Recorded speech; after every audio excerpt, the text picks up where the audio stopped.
In the beginning, when God created the heavens and the earth was a formless void, and darkness swept over the deep. And then a wind from God swept over the face of the waters. And God said, "Let there be light." And there was light. And God saw the light and knew that it was good. And then he separated the light from the darkness. And he called the light day, and the darkness he called night. And then there was evening, and then there was morning on the first day. These 5 verses in Genesis, the very first scripture, tells us everything that we need to know about our quantum reality and the truth of our nature. And all we need to do is remember it in order to fully live a sovereign life. And that's why the first mastery in the Sovereign Way is remembering. Ah, yes, I know who I am. I am light. I am good. I am becoming. Ah, yes, I do know how it works. I choose, I declare, I allow, I perceive, I experience. So we're going to talk about the mastery of remembering today. What are we remembering exactly? In what context and what for? And to distill these ideas, I'm going to use a language called sovereign, which you can learn in this book, The Sovereign Way. And this language arranges a few different strands of understanding: theology, which is how we think about God, and metaphysics, which is the interaction of source, spirit, and substance, and then the resulting dynamics of these which govern manifestation. And it's actually very simple, and you can learn more in the book, The Sovereign Way, which you can get on Amazon or by clicking the link wherever you're watching this. But for today's teaching, I'm going to start with the assumption that we agree here in this room, here in the Oasis, we agree that the sovereign highest source and spirit and substance of reality is love. And I'm going to assume that we agree that we are in God and of God and with God.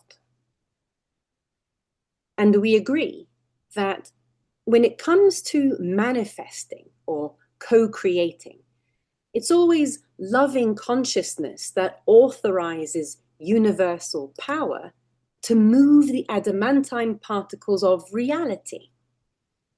It's pretty well documented that light collapses from wave to particle at the moment of perception, when the observer observes it, which is how and why we are creators and why we strive to ascend in consciousness,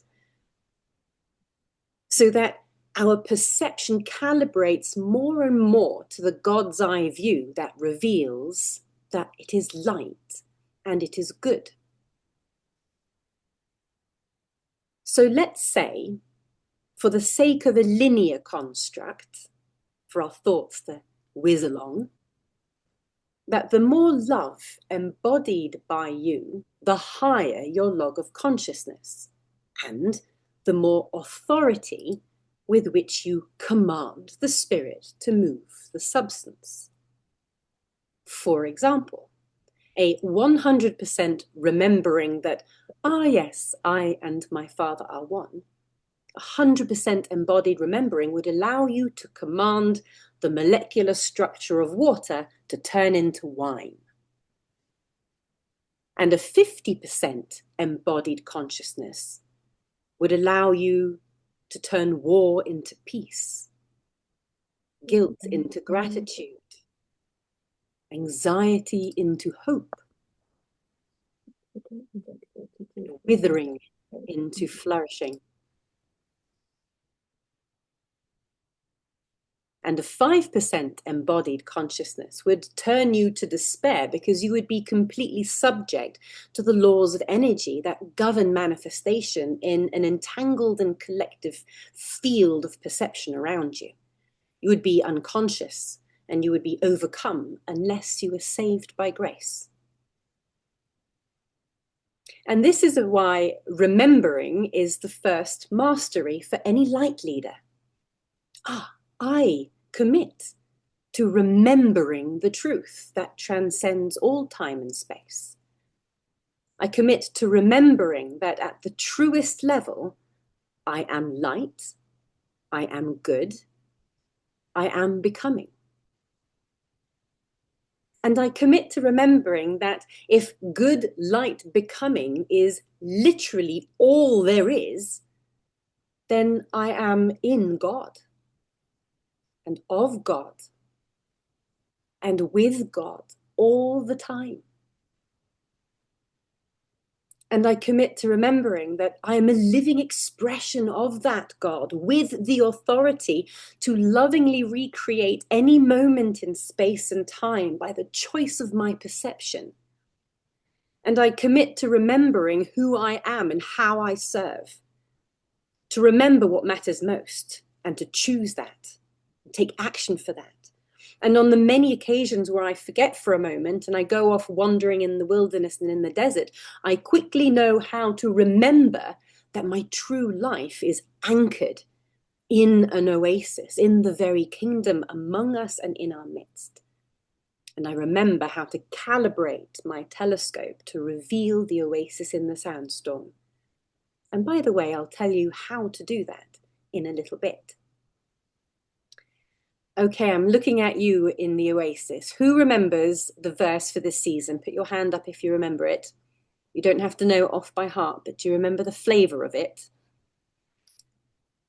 Good, yeah, a few. It's Isaiah 43:19. This underscores and holds everything that we're learning in this season. This is how it goes. Behold, I am doing a new thing. Now it springs forth. Do you not perceive it? I am making a way in the wilderness and a wellspring in the desert. We are always being invited to perceive the fundamental quality of the universe. Good, light, becoming. God is always good. Your life is always light. And there is always something springing forth. But this is not to bypass the night. The darkness is real, and we are here for it. But the mastery for you to grasp as a light leader is to remember who you are, even in the darkness, even in the long night. I've been having a little bit of an identity crisis this year, I have to confess, as I've watched AI get really, really good at writing beautiful sermons. This is something that I have cherished all my life as a gift of mine. I might not be good at much, but I'm good at writing beautiful things and saying lovely things. I'm a wonder with words. And when other people have had a way of business savvy, or they've had a way with finances, or they've had a way with manifestation, at least I've had a way with words. But now that is a cheap commodity, because anyone in less than 10 seconds can produce a beautiful sermon. How can I be relevant when my mastery of language that I've cherished and developed my whole life now is a cheap commodity because everyone's got a chatbot in their pocket? It's hard to come to terms with. I've spent an enormous amount of energy thinking about it and worrying about it.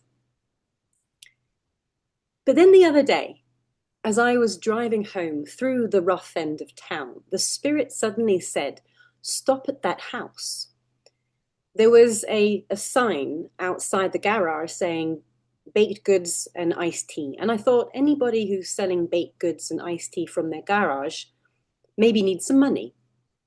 So I turned around and I stopped the car outside the house and I knocked on the door and I said, "I see you have a sign for baked goods. What have you got?"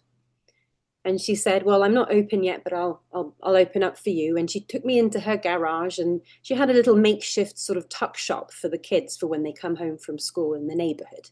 They could come in and they could get a piece of cake and they could sit and chat with her for a while if they wanted. So I got 4 pieces of cake, one for me and one for the girls. And I think I said nothing. And all of a sudden she opened up and she began to share about her sorrow, because her sister had died in her arms and her brother had been murdered, and she felt only hatred from her family, and there was nobody that she could grieve with. And she shared everything.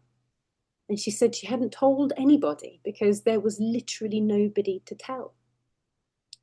And she praised the Most High for sending me, and her eyes was opened suddenly to how valuable that she is in her community. She became full of hope all of a sudden and excited about helping the neighborhood children, saying how important it is that when they come home from school, if they're going home to empty houses, when they walk past her house, at least they'll get a smile.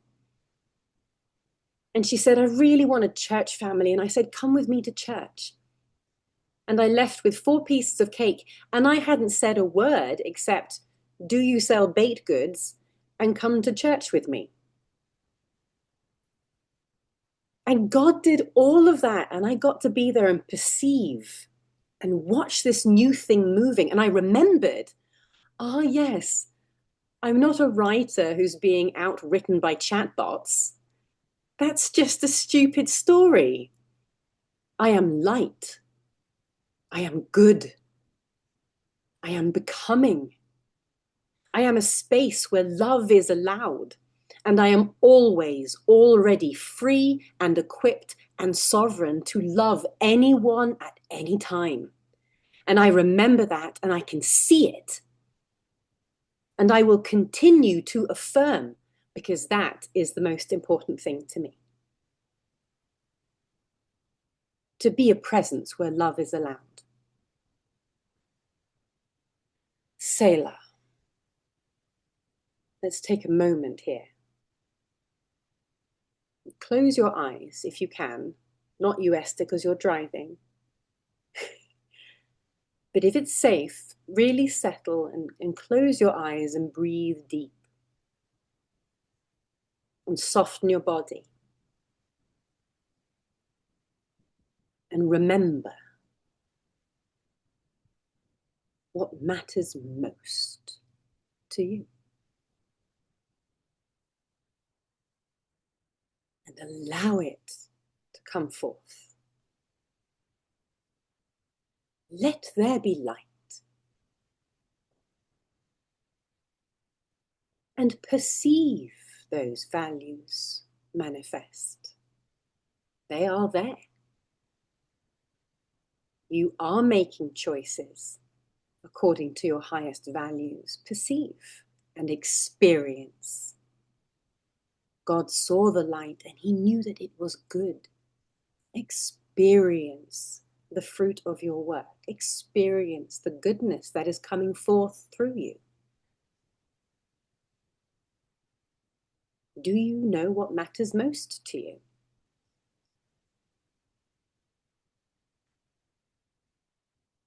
Take a deep breath and bring your energy back to your prefrontal cortex. And blink your eyes and come present.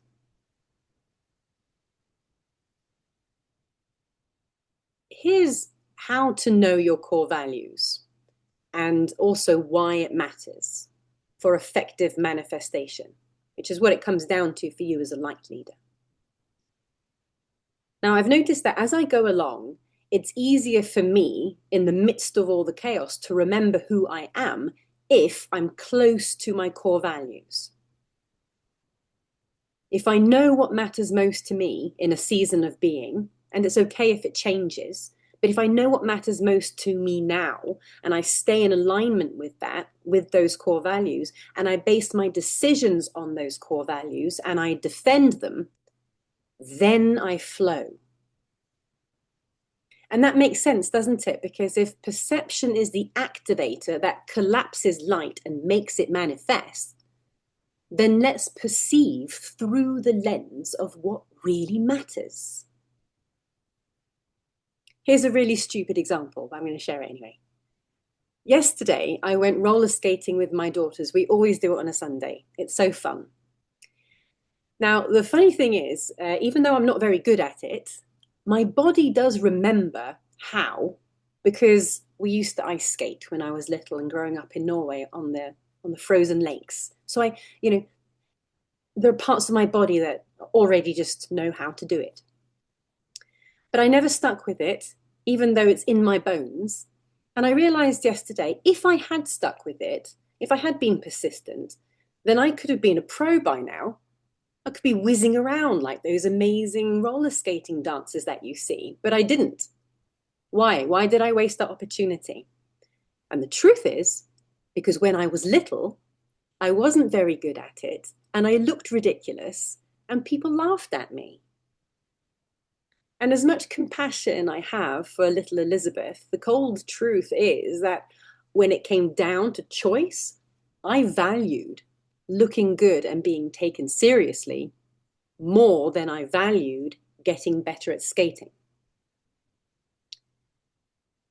That was just one time, but throughout a day, we are all constantly weighing up values and how we make decisions.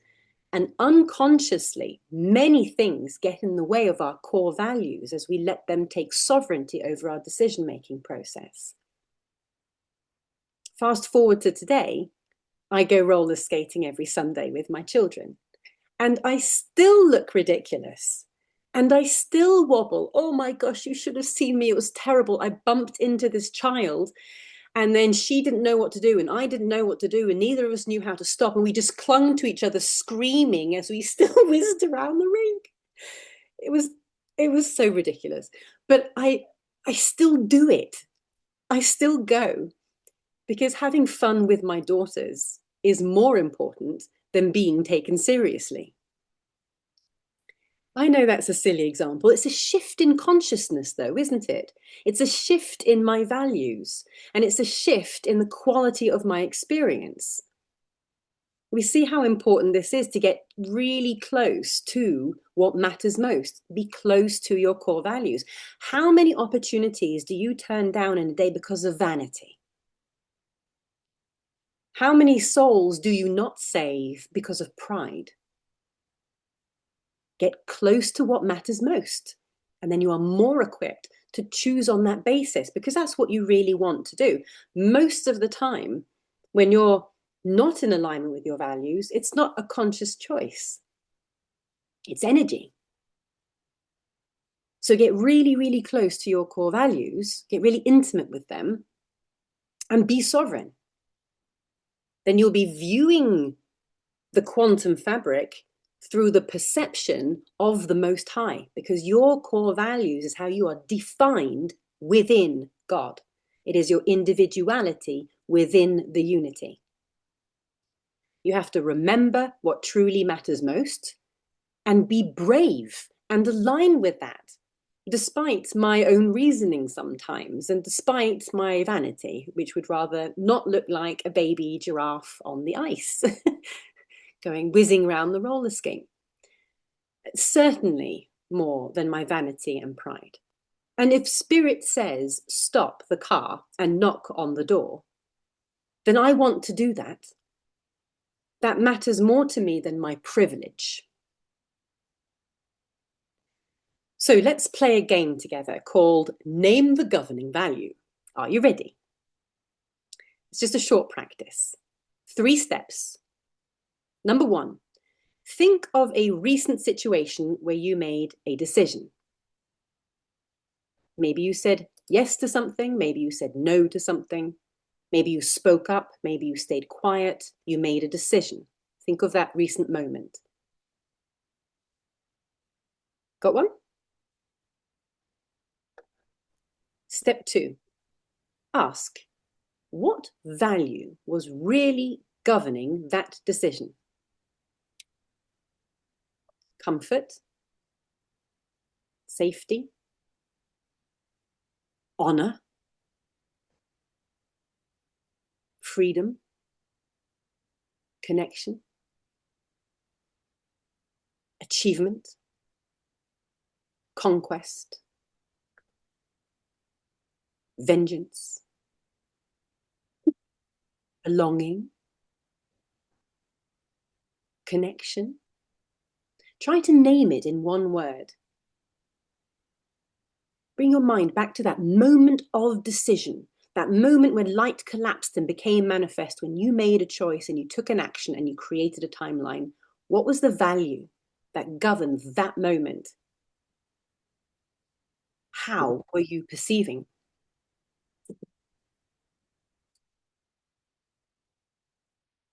Now hold that value up to your spirit. Be bold. And ask, does this feel like a core truth of who I am in God? Or was I temporarily letting something else be sovereign over my decisions? And if it feels sovereign, rejoice in it. And if it doesn't, no judgment. Just notice it. Just notice what values are governing the way you manifest.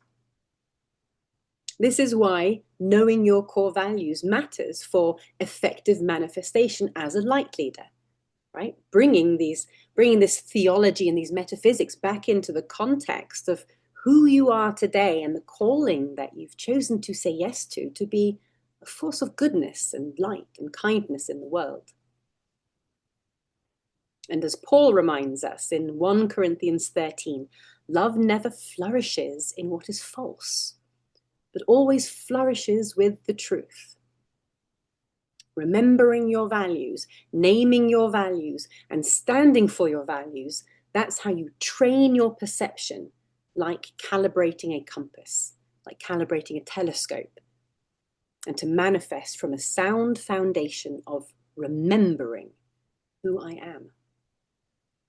And with that, I'm going to hand it over to Christy, who's going to explore the characteristics of truth a bit more deeply in one of her enlightening Bible studies. Give me 1 second while I hand over to Christy. Right. Thank you, Elizabeth. And I would ask you to make me a co-host so that I can share a beautiful little study on 1 Corinthians 13. And we're going to look at verses 4 through 6.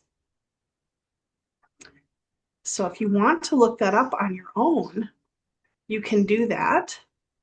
So 1 Corinthians is the first letter that Paul wrote to the group or the ecclesia of families and individuals in the region of Corinth. And so all of his letters are tailored to, these different groups of people and what they needed to learn at the time. And then we can glean from that. So in 1 Corinthians 13, Paul is talking about the more excellent way that goes beyond prophecy, it goes beyond your psychic abilities or your ability to know things and knowledge and even your benevolent works. And he said it's all rubbish unless you have love. Okay, so let's say, well, what is love? So he opens up with love endures with patience and serenity. In the King James, it says, charity suffereth long and is kind. So the very first thing he says is, yeah, you know what? You got to be kind when things are tough. That's love. Charity doesn't get jealous or envious when other people have success or are more beautiful or more eloquent or more this or more that than we think we are. Charity doesn't look at the grass across the street and say it's greener over there. Charity delights in itself, right? So I delight in myself. Love is kind and thoughtful. Okay, not jealous or envious. Love does not brag and is not proud or arrogant. So, in other words, it's not flaunting itself in other people's faces so as to provoke their jealousy or envy, right? So, love isn't leading other people into that temptation. It is not rude. The King James says, doth not behave itself unseemly. It's a good, proper British statement, huh, Elizabeth? In other words, it's not rude. It has good manners. Why? Because that accommodates other people. It's not self-seeking in the sense that it's not provoked, overly sensitive, or easily angered. Now, this idea of seeketh not her own has been grossly misunderstood, and people have swung that pendulum so far as to say you don't love yourself, you don't seek your own, you never put yourself first. And I would challenge that thinking, because how can you love your neighbor any more deeply than you love yourself? And sometimes, as a good steward of your gifts and of your mission, you have to put that first. You have to put yourself first. But love is not self-seeking in that it is not easily provoked, overly sensitive, or gets angry quickly. In fact, it doesn't even take into account a wrong endured. It doesn't make a record of every little thing that everyone does wrong. And it doesn't think evil of others. Call this charitable conjecture. I love that. Charitable conjecture. It means, I'm going to give you the benefit of the doubt. And when I give you the benefit of the doubt, I'm going to assume that you meant it for good and you meant it in love.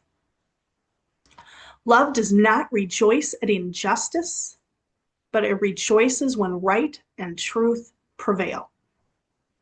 Okay, so let's establish the context that God is speaking to us in the midst of whatever we are going through. Okay, so Paul is writing to ordinary people living ordinary lives in challenging times. And a lot of these people are displaced from their country of origin and they're living in Corinth. So in our introduction to this series in the Sovereign Way, we established that in the midst of our circumstances, so this was just 2 weeks ago, in the midst of our circumstances, the Spirit of life shows up every time, all the time, you can count on it, and invites us to shift beyond our immediate suffering and choose to see and discern, behold the way and the wellspring that are open in this moment. Now that helps you to be kind, and it helps you to remember who you are, that you are filled with loving kindness, that you are an expression of love. So as we suffer long without turning bitter, and I believe that choosing kindness protects us against bitterness. And instead, we choose to hold fast to love, and we choose kindness in the way we respond to ourselves first and to others. Be kind to yourself. Then, when we do that, the fruit of the Spirit of life, which is love in all its facets, love, joy, peace, patience, kindness, goodness, faithfulness, gentleness, self-control, that materialized love emerges as fruit from deep within the soil of our hearts that we have prepared by removing the stones of unforgiveness and resentment, uprooting the weeds of distraction and vanity, and breaking up the hard paths of old thinking patterns and allowing them to dissolve into rivers of living water, healthy thought patterns, imagination that springs forth and brings creativity, and allow our failures to fertilize it all with humility and patience. Now the real fruit can show up out here in the real world to be shared and enjoyed. And by the way, that fruit, when you share it, it has the seed of more fruit in it. Isn't that the coolest thing? The leaves can emerge first for the healing of the nations. The beautiful flowers can bloom and be pollinated for the best fruit of all that will delight and nourish thousands. So many people in real life in practical ways. Yes, this applies to your business. Yes, this applies to your job. Yes, this applies to your life with your family and everything else.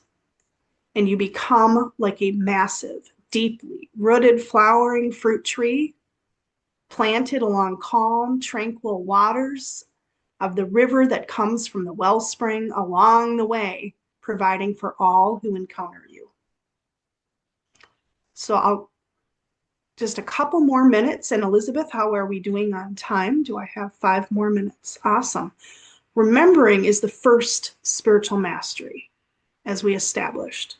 When I remember who I am in the midst of drought, grief, or storm, I am anchored. I can allow it all to take place around me and let go of the need to control everything and choose instead to know that I cannot be lost or broken in spite of loss, in spite of grief, in spite of drought or famine, in spite of storm. I can remain kind in times of long suffering.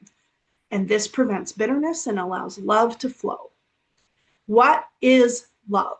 So let's look at the Greek. Agape comes from, it's a feminine noun, and it comes from the verb agapao, which means to express affection, to produce benevolence. Agape is also a love feast, and there is a season of time where we're called out into the world to experience this love feast. I'll teach more on that another day, and you can find a reflection of this if you study the Feast of Sukkot or the Feast of Tabernacles. This is a love feast with dear ones and loved ones. So your life can be this feast. You can be in agape. It is sacrificial in nature. Jesus said the greatest love is a friend who lays down his life for his friend. So that is love. What is long suffering? Also translated patience. This means to be of a long spirit. Not to lose heart, not to grow weary or become faint, to persevere patiently and bravely in enduring misfortunes and troubles, to be patient in bearing the offenses and injuries of others, to be mild and slow in avenging, to be long-suffering, slow to anger, and slow to punish, to choose mercy. So long-suffering is expressed towards our circumstances, and it's expressed towards ourselves in the midst of those circumstances, and it's expressed to others. Regardless of how they act, we can choose kindness in long-suffering. So I want to encourage you, keep going in this Bible study. Use blueletterbible.org or whatever app you really love and look up that next word, kindness, and share with us in the Facebook group or in the YouTube comments, what did you learn about kindness? The outcome you can count on today if you participated here is a deeper faith, a theological anchor in knowing who I am. Each one of us can be anchored. I know who I am. I know who my source of life, peace, and provision is. And to that end, I'm offering a prophetic declaration for you today. In Psalm 23, the first few verses, I will paraphrase. My God is my shepherd, so I have no lack. My response to his presence, his constant presence, and his sufficient provision of lush green pastures is complete rest. He delights in leading me along a path surrounded by calm, tranquil waters.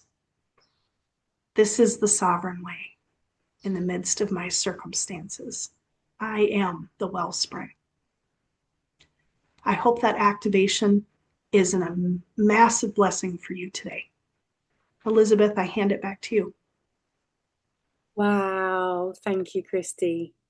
I receive that deeply, a beautiful activation. Wow. And a profound teaching, as always. Thank you. To conclude today's session is a reminder that we're moving into a wider journey that builds on this mastery of remembering. Like remembering is literally the foundation. We've got partnerships in this group. And in these partnerships, moving forward this week, discovering and allowing to emerge your core values. What matters most? Let's choose 5. Let's see if you can allow yourself to perceive the 5 core driving values that matter most to you in this season. Is it honor? Is it respect? Is it rest? Is it patience? Is it kindness? The sort of kindness that opens a way in the wilderness and a wellspring in the desert. So we'll turn off the recording now. And if you've been watching on YouTube or TikTok, thank you very much for following along, and make sure that you go and buy The Sovereign Way on Amazon. And if you'd like to come and join us in this group, just follow the link wherever you're watching this. But for those of you who are in the Oasis, let's go round a table now and see if we can begin to uncover those 5 core values. And I'm going to give you a really cool neuroplasticity technique that you can use this week to really help train your perspective, train your lens onto what matters most. In other words, onto that wellspring that springs forth right now.